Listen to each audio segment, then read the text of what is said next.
अपने रक्स के दौरान अपनी मखसूस अदाओं से करोड़ों जिस्मों में ज़िलज़िला पैदा करने वाली बॉलीवुड की रोमांटिक अदाकारा माधुरी दीक्षित। माधुरी के लिए वो कह रहे हैं कि इतनी दुबली पतली जिसके गाल भी धंसे हुए थे, उसमें हीरोइन जैसा कुछ भी नज़र नहीं आ रहा था। लेकिन उस मुलाकात के तकरीबन 5 साल बाद वही माधुरी दीक्षित अपनी फिल्म दिल से करोड़ों दिलों की धड़कन धक धक गर्ल बन गई और मेरा अंदाज़ा गलत साबित हुआ। माधुरी की सादगी देखकर अंदाज़ा नहीं होता था कि ये लड़की न सिर्फ अपनी अदाकारी बल्कि खूबसूरती और अंदाज से भी करोड़ों को अपना दीवाना बना लेगी। अपने जज्बे, मेहनत, रक्स और हुनर के बलबूते पर माधुरी तवील अरसे तक स्क्रीन पर छाई रही। मज़े की बात यह है कि माधुरी का ये जादू आज भी बरकरार है।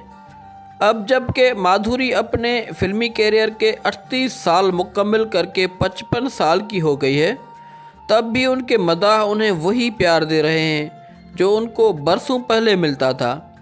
हालांकि माधुरी के पास आज नई फिल्मों की कमी है, उसके बावजूद माधुरी के जादू में कोई कमी नहीं आई। माधुरी दीक्षित 15 मई 1967 को मुंबई के एक मराठी ब्राह्मण घराने में पैदा हुई। वालिद शंकर दीक्षित पेशे के लिहाज से इंजीनियर थे और वालिदा सनीलता दीक्षित घरेलू खानदान होने की वजह से क्लासिकी रक्स और गाने में बहुत दिलचस्पी रखते थी। माधुरी की पैदाइश से पहले ही दीक्षित खानदान में 3 बच्चे आ चुके थे। माधुरी अपने 4 बहन भाइयों रूपा, भारती और अजीत में सबसे छोटी हैं। माँ सनीलता ने पहले रूपा और भारती को कथक डांस सिखाया। जब माधुरी 3 साल की थी तो उन्होंने कथक डांस क्लास में दाखिला लिया और 11 साल की उम्र में कथक में माहिर हो गई।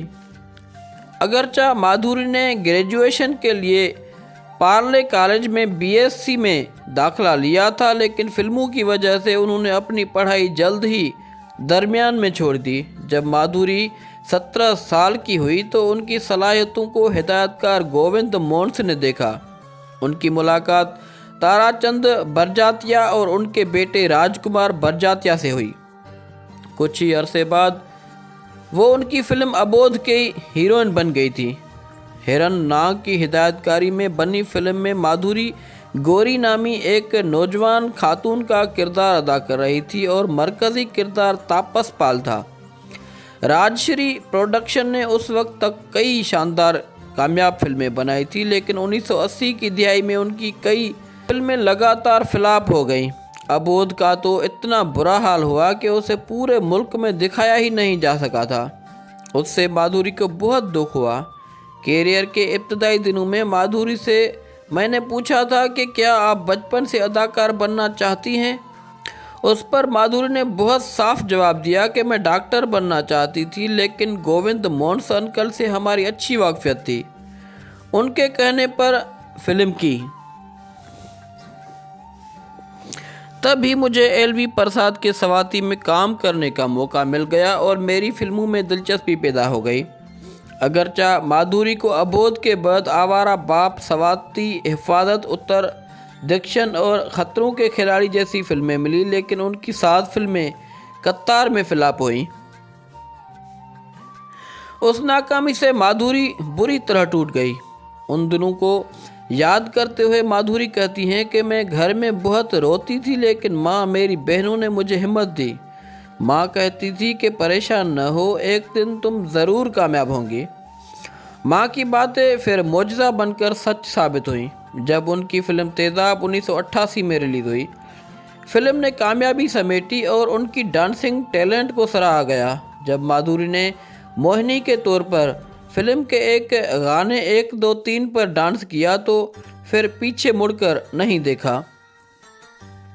उस गाने का जादू और फिल्म में माधुरी का डांस लाजवाब था।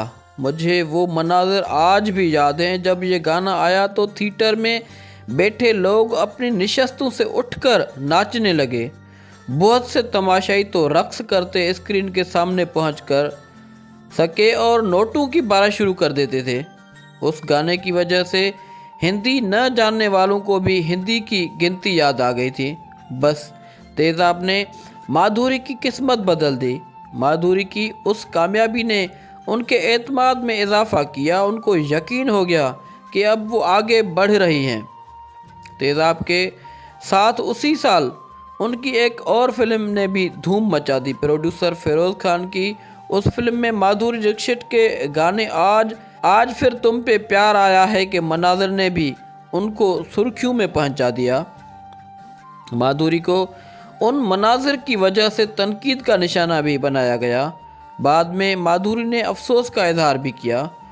माधुरी के पूरे कैरियर में ये वाहिद फिल्म है जिसमें उन्होंने एक हद क्रॉस की, वरना माधुरी ऐसे मनाज़र से गुरेज ही करती रहती हैं।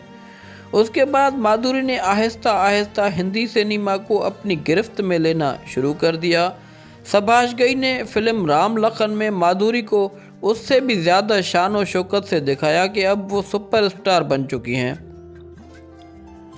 माधुरी अपने 38 साला फिल्मी कैरियर में अब तक तकरीबन 70 फिल्में कर चुकी हैं, जिनमें दिल, परिंदा, खलनायक, हम आपके हैं कौन, अंजाम, दिल तो पागल है, पुकार और देवदास जैसी सुपरहिट फिल्में शामिल हैं। जहां माधुरी दीक्षित ने अपने कैरियर में कुल 6 फिल्म फेयर अवार्ड हासिल किए हैं, वहीं 17 बार फिल्म फेयर में नामजद होकर बड़ी अदाकाराओं को पीछे छोड़ चुकी हैं। 2008 में हुकूमत हिंद ने उन्हें पद्मश्री से भी नवाजा था। माधुरी दीक्षित की ज़िंदगी में एक नया मोड़ आया जब उन्होंने 17 अक्टूबर 1999 को अमेरिका में अपने भाई के घर पर इंडियन नवाब डॉक्टर श्रीराम माधु नेने से शादी की। जब उनकी शादी की खबर इंडिया पहुंची तो बहुत से लोग हैरान रह गए। अब तो कई हीरोइंस ने बैरून मुल्क शादी का रवाज शुरू कर दिया है। उस फहरस्त में प्रियंका चोपड़ा का नाम भी शामिल हो गया है। लेकिन तब से किसी ने नहीं सोचा था कि माधुरी अपनी कामयाबी के उरूज पर अचानक शादी कर लेगी, वो भी किसी ऐसे शख्स से जो न तो फिल्म इंडस्ट्री से था न ही बिजनेस और क्रिकेट की दुनिया से। ताहम माधुरी ने कुछ दिनों बाद मुंबई वापस आकर शादी का इस्तकबाल दिया, जिसमें महाराष्ट्र के उस वक्त के वज़ीर आला और शिवसेना के सरबराह बाला साहब ठाकरे समेत अमिताभ बच्चन, दिलीप कुमार, सायरा बानो, श्रीदेवी और बोनी कपूर समेत कई लोग शामिल थे। माधुरी दीक्षित के शादी के वक्त उनकी उम्र 32 साल थी। शादी के बाद माधुरी कुछ दिन मुंबई में रहीं और अपनी अधूरी फिल्मों की शूटिंग मुकम्मल की। उसके बाद वो फिल्मों से रिटायर होकर वापस अमेरिका चली गई, जहां 17 मार्च 2003 को उन्होंने अपनी पहले बच्चे बेटे रियान को जन्म दिया। उसके बाद 8 मार्च 2005 को उनके यहाँ एक और बेटा एरन पैदा हुआ। शादी के 7 साल बाद रिटायरमेंट तर्क करके माधुरी दोबारा फिल्मों में काम करने के लिए उस वक्त इंडिया वापस आई, जब यश चोपड़ा ने उनको फिल्म आजा नचले के लिए बुलाया। जब माधुरी एरन को गोद में लेकर मुंबई एयरपोर्ट से बाहर आई तो पहले तो किसी ने उनको पहचाना ही नहीं, लेकिन थोड़ी देर बाद जब उनको पहचान लिया गया तो उनके लिए अपनी गाड़ी तक पहुंचना मुश्किल हो गया। जब माधुरी की फिल्म आजा नचले फ्लॉप हुई तो उन्होंने फिर कुछ अरसे के लिए खुद को फिल्मों से दूर कर लिया। वो सोनी चैनल के टीवी शो झलक दिखला जा के लिए 2010 में कुछ वक्त के लिए मुंबई वापस आईं। अगर आप माधुरी दीक्षित की अदाकारी, डांस, हंसी, खूबसूरती को देखें तो वो मधुबाला से थोड़ी करीब नज़र आती हैं। डांस में उनको विजयंती माला और हेमा मालिनी के साथ रखा जा सकता है, लेकिन बड़ी बात यह है कि पहले नई अदाकाराएं मीना कुमारी, मधुबाला, नरगिस जैसी बनना चाहती थी। अब कई नई अदाकारों का कहना है कि वो माधुरी दीक्षित की तरह बनना चाहती हैं। माधुरी अक्टूबर 2011 में अमेरिका छोड़कर ख़ानदान के साथ मुंबई वापस आ गई। हाल ही में उन्होंने अपना नया अपार्टमेंट ख़रीदा है। उनके पास फिल्में नहीं हैं, लेकिन उस बात की उनको कोई फिक्र नहीं। वो किलर्स के डांस दीवाने में जज बनकर अपनी मौजूदगी का एहसास दिला रही हैं।